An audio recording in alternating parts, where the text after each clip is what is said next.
My name is Sheila, and I guess you could say I'm living the suburban dream. I've been married to my wonderful husband, Chris, for 4 years now, and boy, what a riot it's been. We met in college, both majoring in business. There was something about his smile and his easygoing nature that drew me in. We were inseparable from the start, spending late nights studying, giggling over inside jokes, and planning our future together. Fast forward a few years, and we got married, promising to be there for each other through thick and thin. The whole for better or for worse thing seemed like a piece of cake at the time. But little did I know that our journey was about to take a turn, with me being almost dead thanks to none other than my mother-in-law. Chris and his mom, Martha, had this tight bond, which was just too much in my book. Martha practically raised him solo after her divorce, and it seemed like she was dead set on keeping him under her wing after he had flown the nest.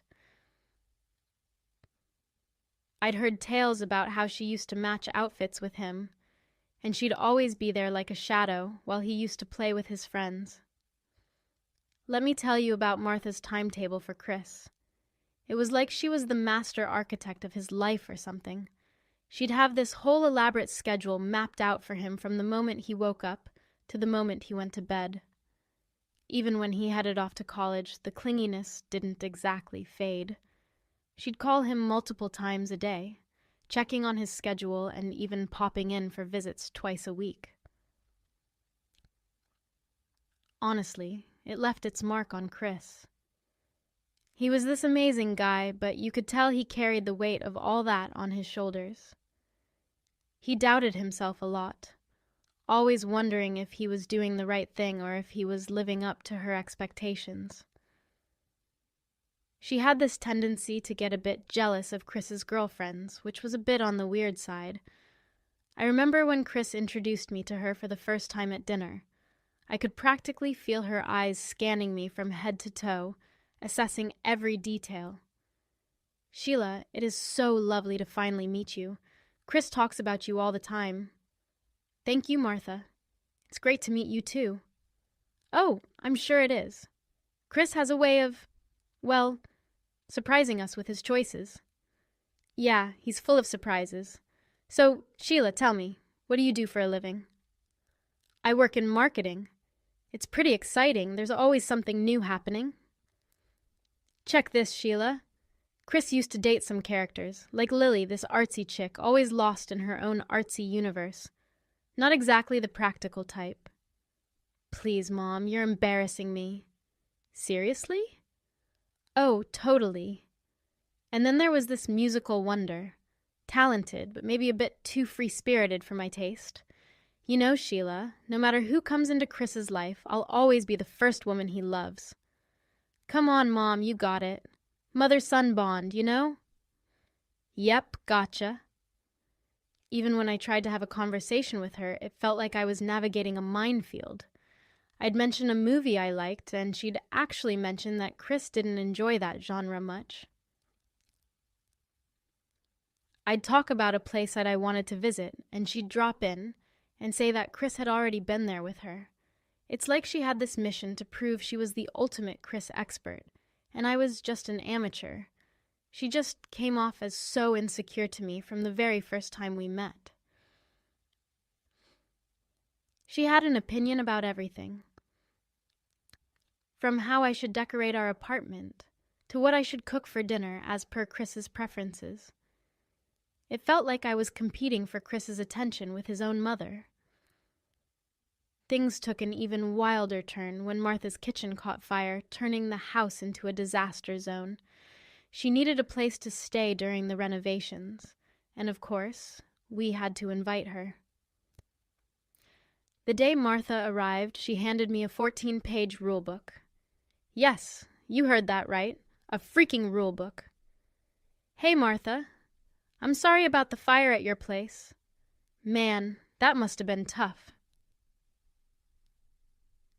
You're welcome to stay here as long as you need. Let me grab those bags for you." "Thanks, Sheila." The fire was a nightmare, shook things up. But before we all get settled, there's something I want to give you. Oh, all right. Check this out.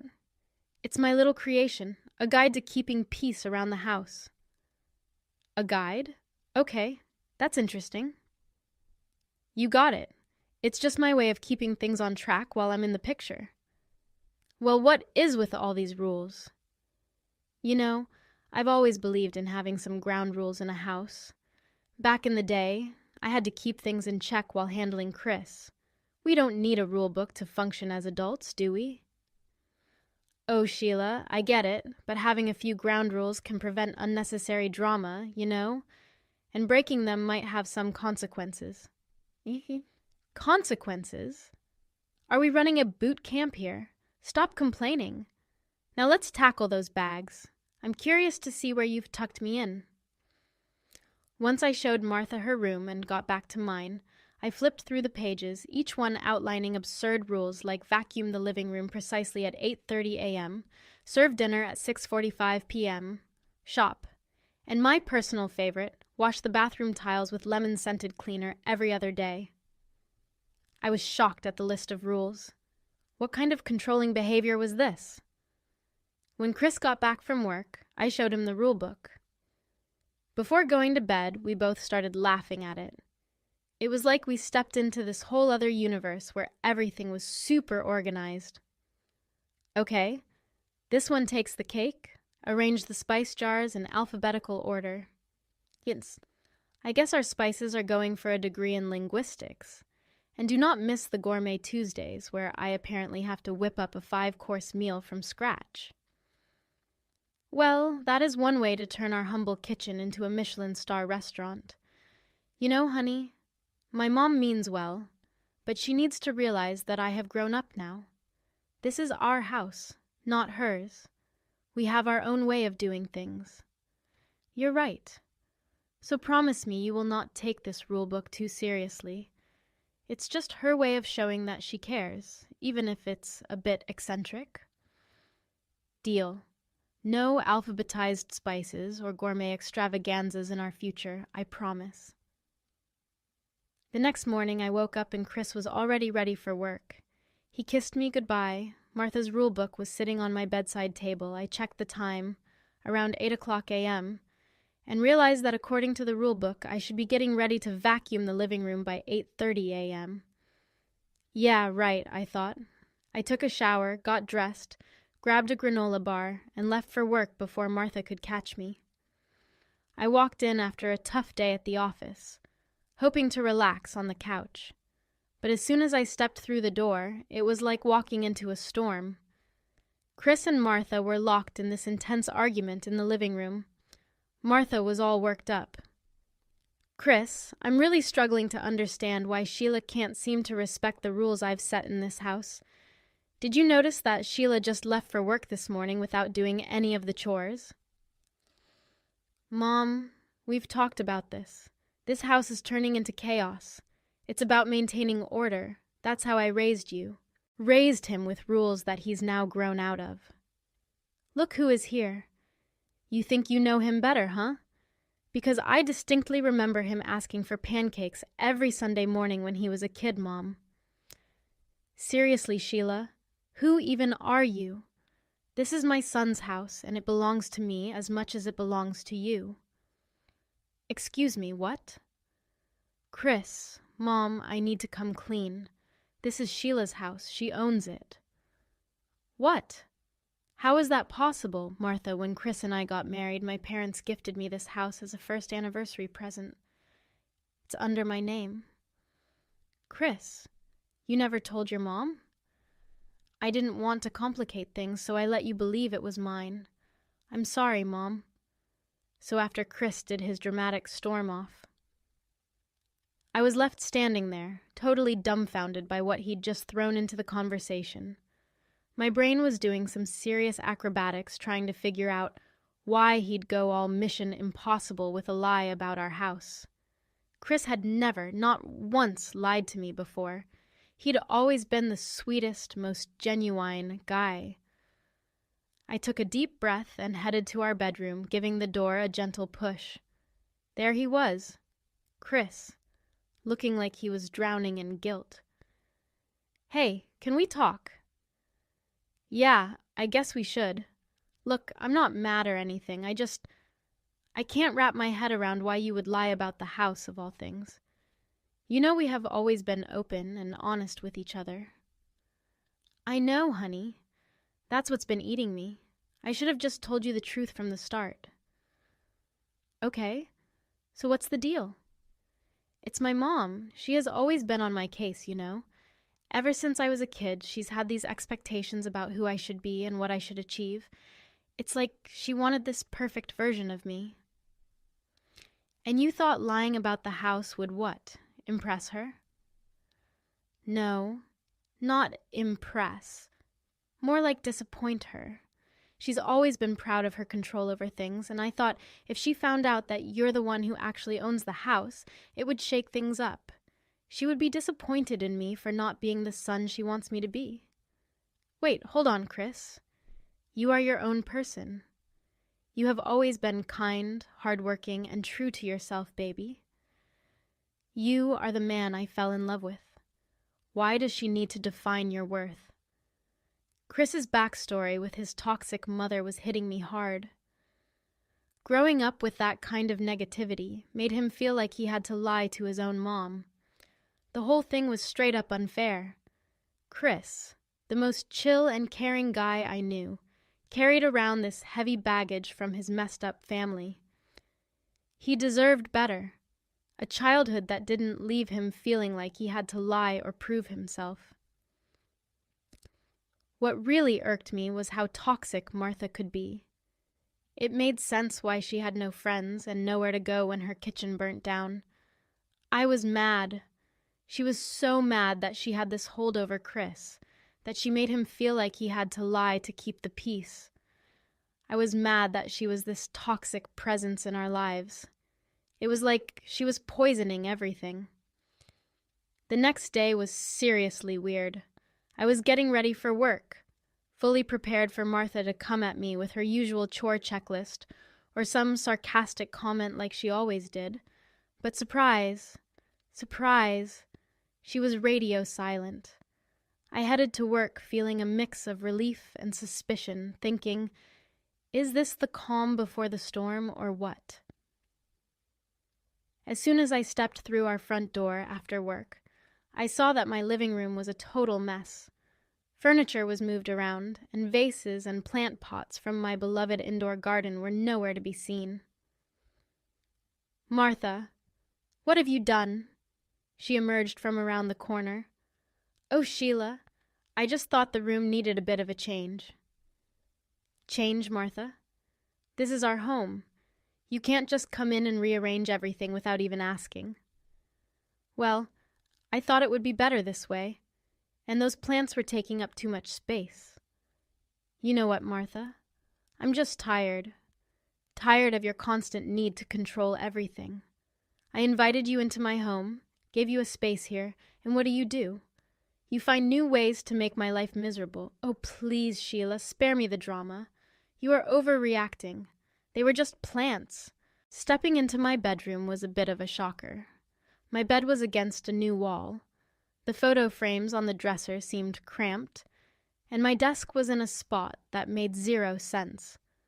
I couldn't really grasp why Martha thought she had the right to be a feng shui master. "Can we just live together without one of us trying to rearrange the whole universe?" I stormed into Martha's room, my frustration reaching its boiling point. Enough was enough, Martha. Seriously, what were you thinking? You had no right to go into my bedroom and rearrange things without asking. You're blowing this way out of proportion, Sheila. We need to talk. I've been trying to keep my cool, but I can't hold back anymore. You've been treating me like some sort of intruder in my own home, and it's not okay. I get that you have your rules and your idea of how things should be, but let me tell you something. Being a mom doesn't give you a free pass to mess with our lives. Whoa! Where's all this coming from? It's been building up after months of your critiques and eye rolls. You think you're the guru of life or something, especially when it comes to Chris. But guess what? Your way isn't the only way. Believe it or not, I've been guiding him since his dad left, and I give you props for that, but that doesn't mean you're the boss of our lives. I've seen how your need for control is stressing Chris out. He's walking around like he's got a ton of bricks on his shoulders, worried that he's not living up to your expectations. I'm seeing it for what it is. I see it when Chris hesitates to speak his mind around you. I hear it when he tries to keep you happy at all costs. Chris is a grown man, and I'm not letting you yank his strings anymore. You just brought trouble upon yourself, Sheila, questioning me as a parent. You'll know soon. So after that showdown with Martha, I was emotionally drained and seriously wiped out. I told the whole drama to Chris later that night and found comfort in his arms. He was like my shield against the emotional storm. He apologized to me and told me that Martha was not a permanent member of the house and that she would be gone soon. Chris's "she'll be gone soon" comment started making sense, so I did not let it bother me much. But the next morning, while I was getting ready for work, Martha just walked up and apologized out of the blue. She said she'd try to relax and not meddle. Surprisingly, she stuck to it. Things were going pretty smoothly for a while. Martha seemed to be on a mission to be helpful, pitching in with chores and being all nice and cooperative. She even made dinner for Chris and me and we actually sat down like a normal family to eat. It was super weird, but kind of nice, to be honest, for a moment. Chris and I started thinking, maybe she is turning a corner. After that, in the span of around a week, everything took an unexpected turn. I came home one day after work, and Martha greeted me. She asked me how my day was and handed over some homemade protein bars. It seemed like a nice gesture at first, so I took one and had a bite, so I ended up gobbling down the entire thing. But within moments I could feel a weird lump forming in my throat, and my skin erupted in rashes. Panic set in. "Did Martha slip in some peanuts?" I called out for her. "You know I'm allergic to peanuts. What the heck did you put in those bars?"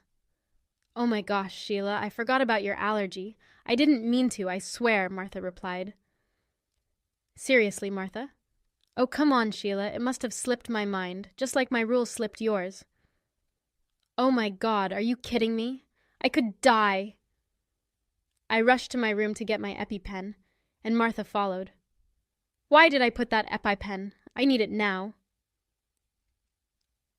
"Looking for something, Sheila?" "My EpiPen. You rearranged this room. Where did you keep it? This is not a game, Martha. My EpiPen is a matter of life and death." "Well, we'll just have to find it, won't we?" I could feel my body giving out, like I was running on fumes. My vision was all wonky, and the sense of doom settled in. I knew things were seriously messed up. As I was trying not to black out, I heard Chris's voice cutting through the haze. He was on the phone, talking like his life depended on it. An ambulance pulled up, paramedics were all business, doing their thing to get me stable. The ride to the hospital was blurry as heck, with sirens beeping and the whole shebang. It felt like I was drifting in and out of some weird dream, and then I finally rested my eyes. When I woke up in the hospital, Chris was there, looking worn out but relieved. I was done.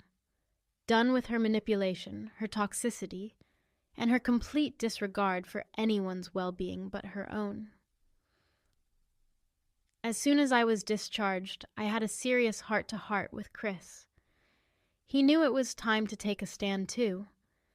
He'd seen firsthand the damage his mother's actions could cause, and he was ready to set things right. In a couple of days, I was discharged from the hospital, and Chris and I got home. "Mom, we need to talk. I don't know what Sheila told you, but it was all a mistake. Cut it out." "You know what, Mom? I used to think I had a mother. Someone who cared, someone who wanted the best for her family. But I was dead wrong. I didn't know I had a monster for a mom. Someone who's willing to manipulate just to satisfy her own twisted need for control." "No, honey. I need to get this out." Mom, you've torn this family apart with your toxic behavior. You've taken every opportunity to belittle and demean Sheila, someone who's done nothing but support and care for all of us. What did she get in return? Neglect and allergies triggered because you forgot. It's sickening. You nearly killed Sheila. Let that sink in. You almost killed your son's wife. Didn't you even think about me once? Chris, please, I never meant for things to go this far. I know I've made mistakes, and I'm so sorry for what happened to Sheila. Mom, listen carefully. You have two choices. You can leave on your own terms, or I'll make sure you're out of here. You can spend your days in whatever hole you want until your house is renovated. I don't care if you stay in a motel or wherever, but you won't do it here. This is where it ends, Mom. Our relationship, whatever was left of it, ends right here. I don't have a mother anymore, not in the way that matters. Honestly, I couldn't help but feel a kind of twisted satisfaction when Chris showed his mom the door. She loved him so much that it must have stung like crazy to be rejected by her own son. She honestly deserved it after the protein bar situation. We've lost touch with Martha completely. No calls, no texts, no sign of where she went. It's like she vanished into thin air. And as much as I'd hoped for her to grow and find her way, I can't help but wonder where she's ended up. Despite all the drama, she's still his mom, and that worry for her is there. Chris ran into a couple of construction guys working on her house, and they let him know that she drops in sometimes to see if things are in check. So I guess she is okay. Our home is no longer a battleground, and who knows if we will get in touch with her again. We are just